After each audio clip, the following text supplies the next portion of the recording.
everybody. Daniel Feuerstein here for Beyond the 90 as we're going to review the second day in the fourth round of the 2025 Lamar Hunt U.S. Open Cup. We will also preview that fifth round matches that's going to be played on Tuesday, May the 20th and Wednesday, May the 21st.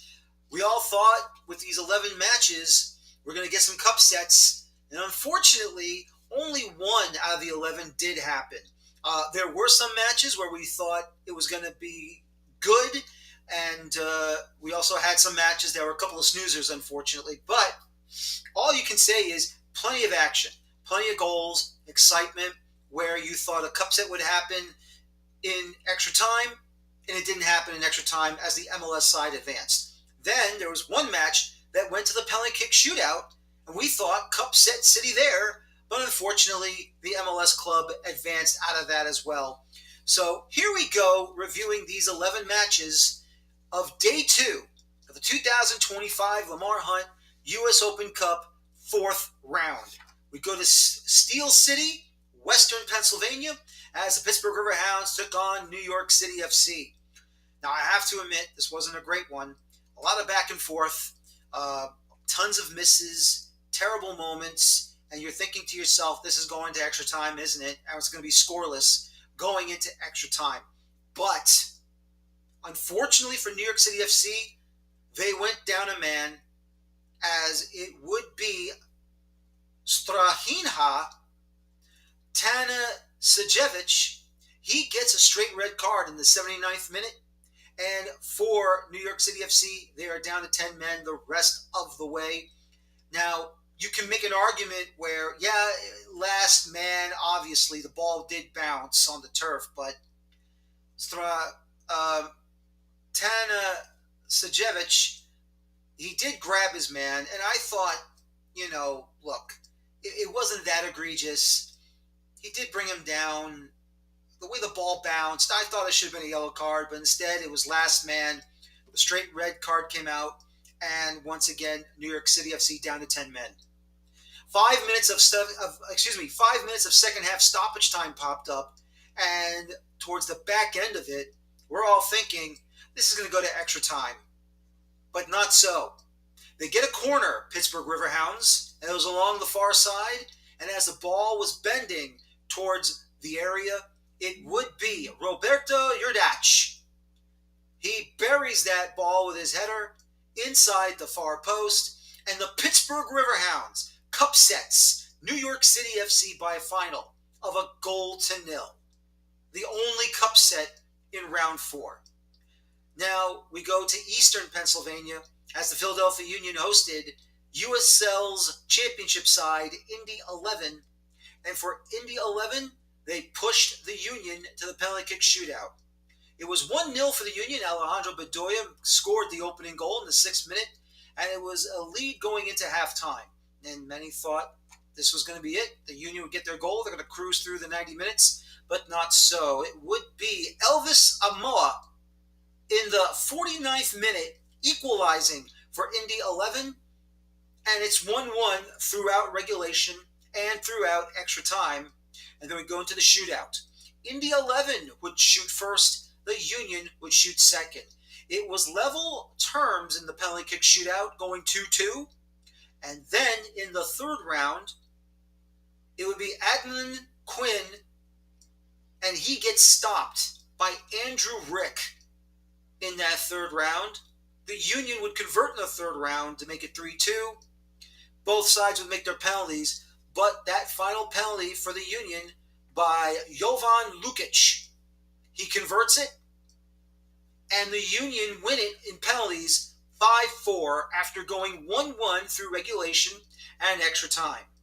Then we get to the New England Derby, the New England region, the third and final derby between two New England sides, USL Championships, Rhode Island FC, the defending Eastern Conference champions, taking on the New England Revolution.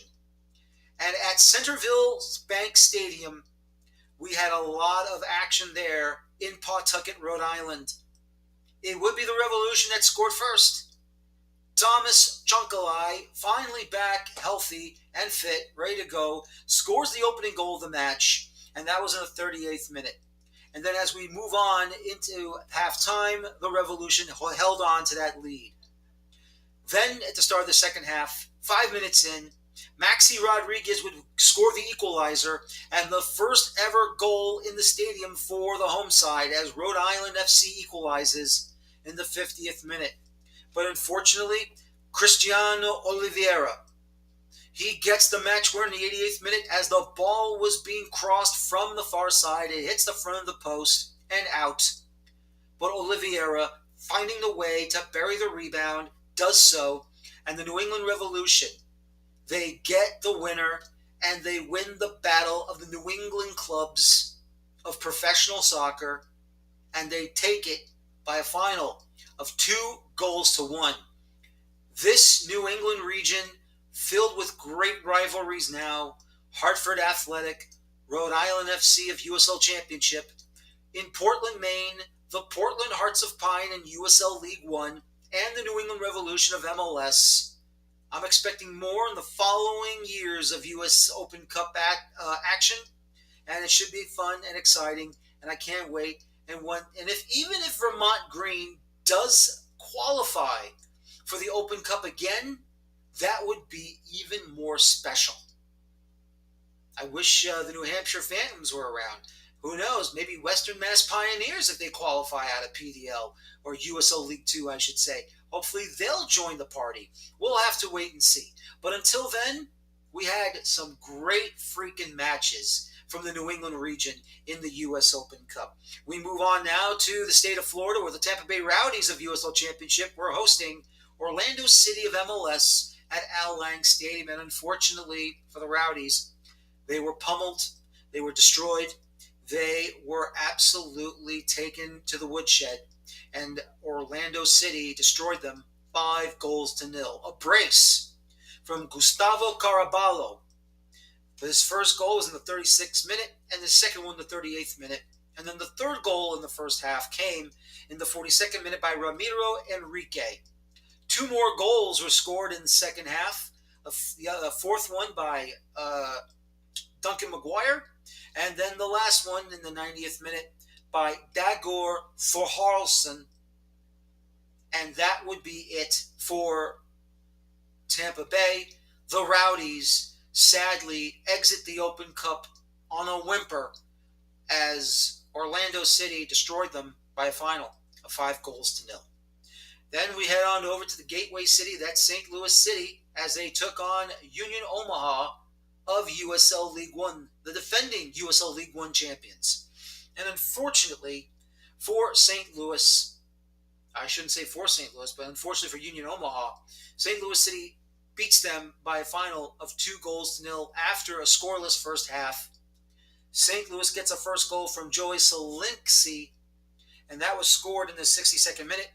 And then it would be João Klaus. He gets the second goal of the match, and that would be it. That was in the 87th minute. St. Louis City 2, Union Omaha 0. And then we head on over to Kentucky as Louisville City hosted Minnesota United FC at Lynn Family Stadium. And the truth is, Louisville City, they were the better side. But it would be Minnesota United FC to edge Louisville City, as it was Darius Randall, 1-0. 65th minute, and he puts it in the back of the net. And that is all Minnesota United needed to move on to the 5th round. Next matchup, we have another snoozer, Chicago Fire of MLS taking on Detroit City FC in the 4th round. And unfortunately for Detroit City, they get taken to the woodshed by a final of 4-0. Hugo Kuipers scores early in the 4th minute to make it 1-0. Unfortunately for Detroit City, it was their own man, Darren Smith, who converted an own goal by mistake, of course, in the 30th minute. That gave Chicago the 2-0 lead, and then it was all over but the shouting. Omari Glasgow in the 50th minute made 3-0 for Chicago. And then finally, it would be Marin Hali Selassie in the 71st minute to give the Chicago Fire a 4-0 victory. Now we go down to the state of Texas, where FC Dallas was hosting USL League One's AV Alta FC it would be Luciano Acosta in the third minute to give FC Dallas that 1-0 lead. But then out of nowhere, a fantastic goal from AV Alta's Osvaldo Ley. He scores 5 yards behind the midfield stripe, catches the keeper well off his line. The ball gently bounces in front of the keeper over him and then rolls harmfully into the back of the net. And we're thinking AV Alta is back in it. But unfortunately, in the 43rd minute, Kasich, he gets that goal to make it 2-1 for FC Dallas. And as AV Alta tried to get that second equalizer, it was not so. Bernard Kamungo, 71st minute, as FC Dallas takes the tie and wins it by a final of 3-1. In the other Texas matchup, this Texas derby, Austin FC of MLS hosting El Paso Locomotive of USL Championship, and El Paso had a lead. They had a brace from Roberto Avila in the 20th minute and his second one in the 34th minute. And it really looked like El Paso Locomotive was going to get the cup set. I really thought they were on cruise control. They looked strong. They had Austin FC right where they wanted them. And I really thought we're going to get our second cup set of the night. And unfortunately, not so. 3 goals in the span of 7 minutes. Brandon Vazquez with the brace. He gets the first one in the 73rd minute and the second one in the 80th minute. But in between, it would be Mirto Uzuni, and he gets the equalizer in the 76th minute. And Austin FC saves themselves and puts their club into the 5th round. Once again, the final score, Austin FC 3, El Paso Locomotive 2 at the Q2 Stadium in the capital of Texas. Phoenix Rising hosting the Houston Dynamo. And this one looked pretty darn good. Great action from both clubs. Phoenix Rising were down 1-0 as DeAndrade Vieira scored the first goal in the 17th minute, but then Phoenix gets a penalty in first half stoppage time. Darius Formella converts it, and that made it 1-1 into the halftime whistle. Nothing in the second half of regulation, and then on to extra time we go. And I really did thought maybe Phoenix was going to pull it and push it to another gear, and unfortunately, they did not. The Houston Dynamo did. Fantastic goal. Golazo from Jack McGlynn in the 99th minute on the outside of Phoenix's area along the near side. Rainbow big bending banger into the upper far 90. Houston with the lead and the first half of extra time to make it 2-1, and then it was all over but the shouting in the second half of extra time. Ezekiel Ponce in the 112th minute, and then 3 minutes later, Sebastian Kowalski ends it for Phoenix Rising as the Houston Dynamo take it 4-1. And finally, in California, San Jose Earthquakes hosting Sacramento Republic of USL Championship, and it was all the Earthquakes as they would win this one by a final of 2-1. Amal Pellegrino scores the opening goal in the 2nd minute, and then Preston Judd with a hell of a pass given to him, and he buried it side foot midair. 44th minute, 2-0 for the Earthquakes. Now, Sacramento does pull one back inside second half stoppage time, but unfortunately, on the back end of stoppage time, about 5 or 6 minutes worth, Trevor Amann converts it, and unfortunately for Sacramento, just not enough time left to at least force the issue. They fall to the San Jose Earthquakes. They win it once again by a final of 2-1 over Sacramento Republic. Now, unfortunately for Jamar Ricketts, he gets sent off with a red card, straight red card in the 83rd minute. He had his man and AJ Edwards grabbed his shirt from behind, was pulling on it while trying to defend him from behind, and then he tackled him from behind. Now, if he didn't tackle him down, that would have been basically a yellow card. But because he grabbed him from the back of the jersey and tackled him from behind, it's a red card. No arguments there. And unfortunately for him, he will be suspended for the 5th round matchup in the U.S. Open Cup. And now we have our schedule set for the 5th round of the 2025 U.S. Open Cup. And here is the schedule. A light one for Tuesday, May the 20th. The New England Revolution will be hosting the Chicago Fire at 7:30 p.m. Eastern Time, and that will be on CBS Sports Golazo Network. And the nightcap, San Jose Earthquakes will be hosting the Portland Timbers at 10:30 p.m. Eastern, 7:30 p.m. Pacific, CBS Sports Net, and as well, both matches also on Paramount Plus streaming. The full slate on Wednesday, May the 21st. 5 matches at 7:30 p.m. Eastern Time. The New York Red Bulls will host FC Dallas, and that will be at Sports Illustrated Stadium on CBS Sports Network. The rest only on Paramount Plus. The Keystone Derby. The Philadelphia Union hosting the Pittsburgh Riverhounds at 7:30 p.m. Eastern Time. DC United hosting Charlotte FC, 7:30 p.m. Eastern Time. Orlando City versus Nashville SC, 7:30 p.m. Eastern Time. Minnesota United FC versus St. Louis City SC, 7:30 p.m., 6:30 p.m. Central. And finally, Austin FC hosting the Houston Dynamo, 9 p.m. Eastern, 8 p.m. Central. The rest of the matches and all 5th round matches will be on Paramount Plus streaming. Once again, CBS Sports Golazo Network for Tuesday, May the 20th, between the Revolution and the Fire. CBS Sports Net between the Earthquakes and the Timbers on Tuesday. And on Wednesday, the New York Red Bulls and FC Dallas, Wednesday on CBS Sports Network.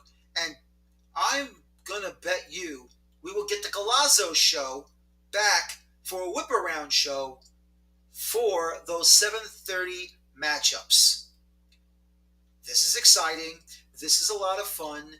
Get ready as we will have great action.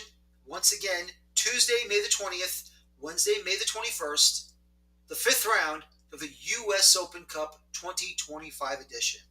Join myself and Carter Krishnaiyer along with our other writers like Alex Ashton, Jonathan Starling, Brett Mullenix, The Villain and the Rooster, and many other talented writers that we have here at Beyond the 90 over at beyondthe90.substack.com.